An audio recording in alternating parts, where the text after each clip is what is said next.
Hello दोस्तों, नमस्कार। आप सभी का हमारे यूट्यूब चैनल पर स्वागत है। यदि आप लोग क्लास 12 फीस के स्टूडेंट हैं और 2024 में बोर्ड परीक्षा देने वाले हैं तो आज की यह वीडियो आप सभी लोगों के लिए बहुत ही ज़्यादा महत्वपूर्ण होने वाली है, क्योंकि आज की इस वीडियो में बात करने वाले क्लास 12 फीस का एक सबसे ज़्यादा महत्वपूर्ण दीर्घ उत्तरीय प्रश्न जो कि आपके बोर्ड परीक्षा में 7 बार आ चुका है और उसकी संभावना 2024 की बोर्ड परीक्षा में आने की भी है।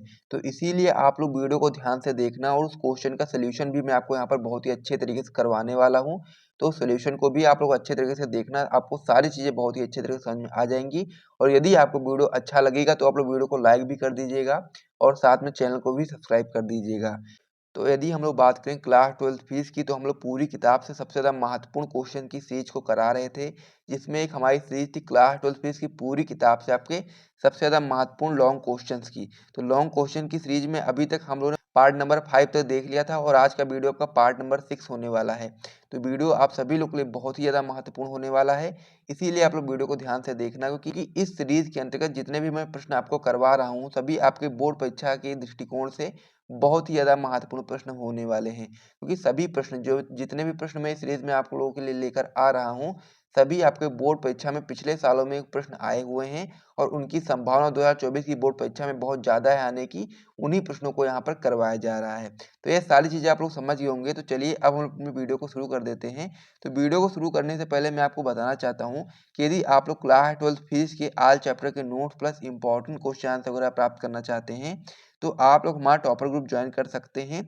एक सब्जेक्ट का जो प्राइस है टॉपर ग्रुप का वो मात्र 100 रुपये रखा गया है, जिसमें आपको note plus important question answer दिया जाता है। जैसे कि मान लीजिए आप लोग फिजिक्स के लिए टॉपर ग्रुप लेते हैं तो उसमें आपको क्लास 12 फिजिक्स के जितने भी चैप्टर होते हैं उन सभी का आल चैप्टर का हैंड रिटन नोट दिया जाएगा और साथ ही में इंपॉर्टेंट क्वेश्चन आंसर का भी नोट्स यहाँ पर दिया जाएगा। तो इसको भी ज्वाइन करना है वो लोग ज्वाइन कर सकते हैं। सब्जेक्ट का प्राइस मात्र 100 रुपये है। नंबर हमारा हो जाता है 97 93 44 0081। ठीक है, तो इसको भी ज्वाइन करना है वो लोग इसी नंबर पे व्हाट्सएप पर मैसेज करें और जानकारी दे सकते हैं कि आपको किस सब्जेक्ट के लिए टॉपर ग्रुप चाहिए और उसी हिसाब से मैं आपको यहाँ पर डेमो नोट्स भेज दूंगा और आप लोग देख लेना। यदि आपको अच्छा लगेगा तो आप लोग ज्वाइन कर लेना। आप लोग हो सके तो मैसेज ही करिएगा, क्योंकि जब आप लोग मैसेज करोगे तो कुछ समय में आपको रिप्लाई मिल जाएगा। तो कॉल करेंगे तो उसमें आपको समस्या हो सकती है, क्योंकि कॉल बहुत लोगों के कॉल आते हैं तो सभी का अटेंड कर पाना मुश्किल है। इसलिए आप लोग जितना हो सके आप लोग मैसेज ही करो। इस नंबर पर आप लोग मैसेज करोगे तो आपको रिप्लाई जल्दी से जल्दी मिल जाएगा। तो ये सारी चीज़ें आप लोग समझ गए होंगे। तो चलिए अब हम अपनी वीडियो को शुरू कर देते हैं। तो हम लोग क्लास 12 फिजिक्स की तैयारी कर रहे थे 2024 बोर्ड परीक्षा के लिए। तो उसमें हम लोग क्लास 12 की फिजिक्स में किस प्रकार से आप लोग 70 में 70 नंबर बिल्कुल पक्का करोगे, उसी को ध्यान रखते हुए हम लोग क्लास 12 फिजिक्स की पूरी किताब से आपके सबसे ज़्यादा महत्वपूर्ण लॉन्ग क्वेश्चन की सीरीज को चला रहे थे। इस सीरीज के अंतर्गत अभी तक हम लोगों ने पार्ट नंबर 5 तक देख लिया है था। और यदि आप लोगों ने अभी नहीं देखा है, पार्ट नंबर 1 से पार्ट नंबर 5 तक नहीं देखा है, तो इस वीडियो को देखने के बाद आप लोग जाना डिस्क्रिप्शन बॉक्स में, वहां पर आपको प्लेलिस्ट की लिंक मिल जाएगी और प्लेलिस्ट पर जाकर के आप लोग सारे क्वेश्चन को अच्छे तरीके से तैयार कर सकते हो। तो आज की इस वीडियो में बात करने वाले हैं क्लास 12 फिजिक्स की पूरी किताब से सबसे ज्यादा महत्वपूर्ण दीर्घ उत्तरीय प्रश्न का। आज का वीडियो का पार्ट नंबर 6 होने वाला है। बहुत ही ज्यादा महत्वपूर्ण ये वीडियो होने वाला है, क्योंकि आज इस वीडियो में हम लोग क्लास 12 फिजिक्स का जो सबसे ज्यादा महत्वपूर्ण दीर्घ उत्तरीय प्रश्न होता है उसको हम लोग देखने वाले हैं। तो चलिए वीडियो को शुरू करते हैं। तो इस पेज को मैं यहाँ पर हटा देता हूँ और जो हमारा प्रश्न है उसको हम लोग लेकर के आते हैं। तो आज का जो हमारा सबसे ज़्यादा महत्वपूर्ण प्रश्न हो जाता है वो आपका हो जाता है कि समांतर प्लेट संधारित्र की धारिता के लिए व्यंजक का निगमन कीजिए, इसकी धारिता को किस प्रकार से बढ़ाया जा सकता है। काफ़ी ज़्यादा महत्वपूर्ण क्वेश्चन ये आपका होता है। तो इसीलिए आप लोग इस क्वेश्चन को सबसे पहले अपनी कॉपी में नोट कर लो और साथ ही में आप लोग यहाँ पर वेरी इंपॉर्टेंट का टिक लगा लो, क्योंकि आपका बोर्ड परीक्षा में 7 बार बोर्ड परीक्षा में आपका क्वेश्चन आ चुका है। तो इसीलिए आपके लिए बहुत ही ज़्यादा महत्वपूर्ण ये क्वेश्चन हो जाता है। तो सबसे पहले आप लोग क्वेश्चन को नोट कर लो, उसके बाद फिर हम लोग चित्र को अच्छे तरीके से समझेंगे। और जैसे आप लोग अच्छे तरीके से चित्र को समझ लेते हो ना, फिर आपको यहाँ पर थ्योरी लिखने में कोई भी समस्या नहीं आने वाली, क्योंकि इतनी सारी चीज़ें जो आप लोग देख पा रहे हो यहाँ पर लिखी हुई हैं, ये सारी की सारी आपको चित्र के माध्यम से ही लिखी गई हैं। तो चित्र आप लोग समझोगे तो आपको बेहतर तरीके से समझ में आ जाएगा। तो इसको चित्र को समझने से पहले आप लोग समझ लो कि संधारित्र क्या होता है। संधारित्र एक ऐसा समायोजन है जिसमें आवेश संचित होता है। इस प्रकार से आपको समझ लेना है। तो चलिए हम लोग सबसे पहले इसका चित्र समझते हैं। तो समांतर प्लेट संधारित्र, यहाँ पर आपको ध्यान देना है कि समांतर प्लेट संधारित्र में आपकी समान आकार की दो प्लेटें यहाँ पर ली गई हैं। एक प्लेट आपकी ये हो जाती है, एक प्लेट आपकी ये हो जाती है। इस वाली प्लेट को हम लोग P1 नाम देते हैं, इस वाली प्लेट को हम लोग P2 नाम देते हैं। ठीक है, इस प्रकार से आपका हो गया। अब इन दोनों प्लेटों के बीच की जो दूरी है वो आपकी D है। इस प्रकार से आपको यहाँ पर समझ लेना है। ठीक है, इन दोनों प्लेटों के बीच की दूरी कितनी है? D है।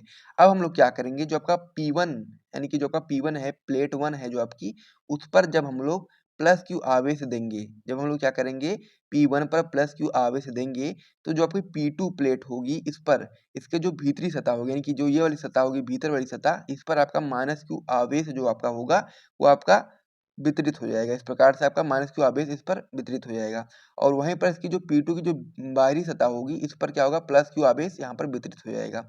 अब आप लोग यहाँ पर जानेंगे कि जो आपका प्लेट 2 है, यानी कि जो आपकी P2 है, यह आपका पृथ्वी से जोड़ा गया है यहाँ पर। तो पृथ्वी से जब हम लोग इसको जोड़ते हैं तो फिर क्या होगा, जो आपका प्लस क्यू आवेश होगा वो पृथ्वी में चला जाएगा। तो इस प्रकार से आप लोग बता सकते हैं कि इस पर क्या क्या रह जाएगा, केवल और केवल माइनस क्यू आवेश रह जाएगा और P1 पर आपका प्लस क्यू आवेश रह जाएगा। तो इस प्रकार से आप लोग बता सकते हैं क्योंकि दोनों प्लेटें जो आपकी हैं वो परस्पर विपरीत प्रकृति के आवेशों से आवेशित हो जाती है। यानी कि ये वाली जो प्लेट होती है आपकी प्लस क्यू आवेश से आवेशित हो जाती है और जो आपकी P2 वाली प्लेट होती है वो आपकी माइनस क्यू आवेश से कह सकते हैं कि आवेशित हो जाती है। अब हम लोग से इसी की वजह से इनमें क्या होगा, एक वैद्युत क्षेत्र उत्पन्न हो जाता है। यानी कि इन प्लेटों के बीच में क्या होता है, वैद्युत क्षेत्र उत्पन्न हो जाता है, क्योंकि आपका जो P1 प्लेट है उस पर प्लस क्यू आवेश होता है और जो आपका P2 प्लेट है इस पर आपका माइनस क्यू आवेश होता है। यानी कि दोनों प्लेटों पर विपरीत आवेश होता है, इसी की वजह से इसमें क्या होता है, एक वैद्युत क्षेत्र उत्पन्न हो जाता है। तो ये सारी चीजें आप लोग समझ गए होंगे। अब हम लोग इन्हीं चीजों को यहाँ पर लिखेंगे। तो यहाँ पर आप लोग किस प्रकार से लिखोगे उत्तर में, तो उत्तर में आप लोग सबसे पहले क्या लिखोगे, आप लोग उत्तर में लिखोगे कि समांतर प्लेट संधारित्र में समान आकार की दो धातु की प्लेटें P1 और P2 समांतर रखी हुई है। यानी कि समांतर प्लेट संधारित्र में आपकी दो प्लेटें ली गई हैं, एक आपका होता है P1 और एक आपका होता है P2। उसके आगे आप उसमें बताएंगे कि ये प्लेटें एक दूसरे से d दूरी पर स्थित है। यानी कि ये जो प्लेटें हैं P1 और P2 ये एक दूसरे से कितनी दूरी पर उपस्थित हैं, तो आप लोग यहाँ पर बता सकते हैं कि ये प्लेटें एक दूसरे से d दूरी पर उपस्थित हैं। ठीक है, आगे आप उसमें बताएंगे कि माना कि इनके बीच परावैद्युतांक पदार्थ K भरा है। इस प्रकार से आपका हो गया।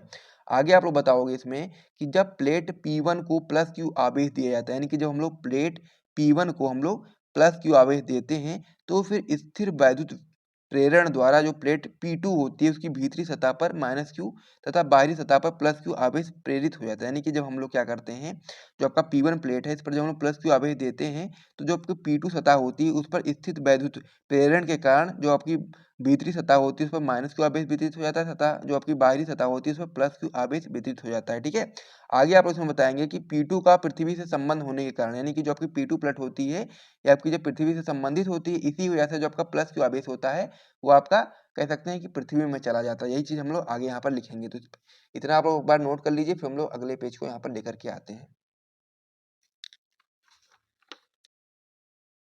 तो अगले पेज पर हम लोग यही चीज यहाँ पर कंटिन्यू करेंगे। हम लोग यहाँ पर लिखेंगे कि P2 का पृथ्वी से संबंध होने के कारण इसकी जो बाहरी सतह होती है उसका जो प्लस क्यू आवेश होता है वो पृथ्वी में चला जाता है। यानी कि इसकी सतह पर, इनकी जो बाहरी सतह होती है P2 की, इस पर आपका प्लस क्यू आवेश तो होता है लेकिन यह पृथ्वी से आपका कनेक्टेड होता है, इसी वजह से आपका जो प्लस क्यू आवेश होता है वो आपका पृथ्वी में चला जाता है।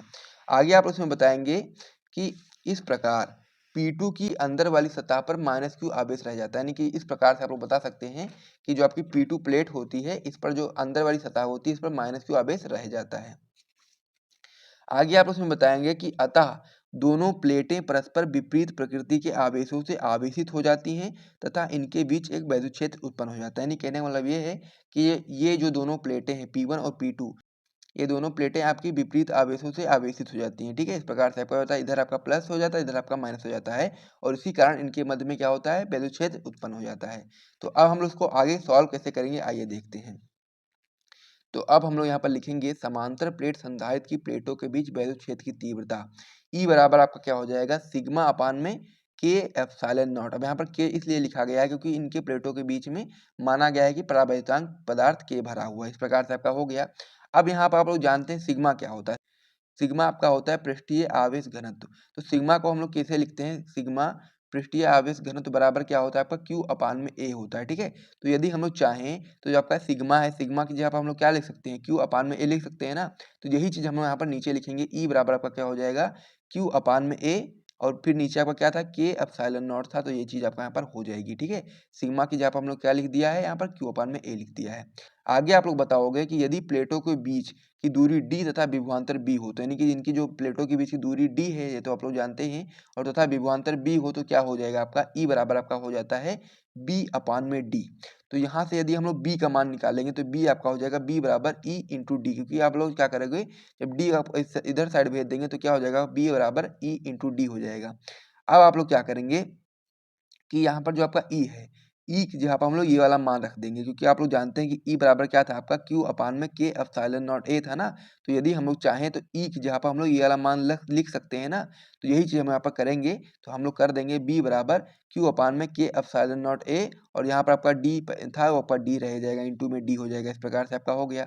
तो यहाँ से बी का मान भी आपका निकल करके आ गया। अब हम लोग आगे करेंगे कि संधारित्र की धारिता सी क्या होता है। आपका संधारित्र की धारिता आप लोग जानते हैं सूत्र होता है सी बराबर क्यू अपान में बी। ठीक है, इस प्रकार से आपका सूत्र हो जाता है। तो क्यू तो आप लोग ऊपर ऐसे ही लिखा रहने दोगे, लेकिन यहाँ पर जो बी है, बी का मान आप लोग यहाँ से उठा करके रख दोगे। तो क्या हो जाएगा आपका सी बराबर आपका हो जाएगा क्यू, और फिर आप लोग यहाँ पर बी का मान रखोगे तो बी का मान यहाँ पर कितना है, क्यू अपान में के epsilon not a into D. तो ये चीज यहाँ पर लिख दोगे क्यू अपान में के epsilon not a into D. तो इस प्रकार से आपका हो गया। अब यहाँ से आप लोग क्या करेंगे, क्यू से क्यू कैंसिल कर देंगे, तो फिर ये आपका जो आपका के एप्सिलॉन नॉट ए होगा, ये आपका बटे में है, तो ये आपका ये ऊपर चला जाएगा। तो किस प्रकार से आपका हो जाएगा, के एप्सिलॉन नॉट ए अपान में डी। ये चीज आपका यहाँ पर हो जाएगा, क्योंकि डी आपका नीचे रहेगा, लेकिन ये आपका यहाँ पर बटे में है, तो ये आपका ऊपर चला जाएगा। तो यहाँ पर आपका सी बराबर हो जाएगा के एप्सिलॉन नॉट ए अपान में डी फैरेड। इस प्रकार से आपका हो जाएगा। अब यदि हम लोग वायु अथवा निर्वात के लिए बात करेंगे, यानी कि उनके प्लेटों के बीच में यदि वायु अथवा निर्वात हो, तो आप लोग इस प्रकार से बता सकते हो के का मान कितना होता है, 1 होता है। तो सी बराबर क्या हो जाएगा, एप्सिलॉन नॉट ए अपान में डी। ये सूत्र आपका हो जाएगा। ठीक है, तो इस प्रकार से आप लोग इस सूत्र को याद कर सकते हो। तो इस प्रकार से मैंने आपको क्या बताया, मैंने आपको यहाँ पर समांतर प्लेट संधारित्र की धारिता के लिए व्यंजक का निगमन करके समझा दिया है। तो यहाँ तक यदि आपको वीडियो पसंद आया तो वीडियो को एक बार लाइक कर दीजिए, और चैनल को भी आप लोग सब्सक्राइब कर दीजिए।